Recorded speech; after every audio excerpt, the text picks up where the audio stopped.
Aboriginals in Australia, and that was one of the main medicines that they use. And to this day, like, if you have any scalp issues, it literally just does that. It's like one of those miracle things. It goes and you're like, oh, my scalp feels much better. Oh, my skin is not inflamed. But the thing is, like with all powerful medicines, is you're not gonna just go dump a whole dropper.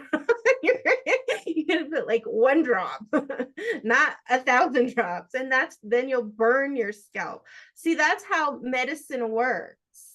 It has to be in the wrong increment for it to be healing versus poison. Like, that's the ego mind. We have this thinking, well, if one drop is good, I wonder what 100 drops would feel like. It would feel like bloody murder. Okay, it would feel like we learn through extremes and stupidity. All right, so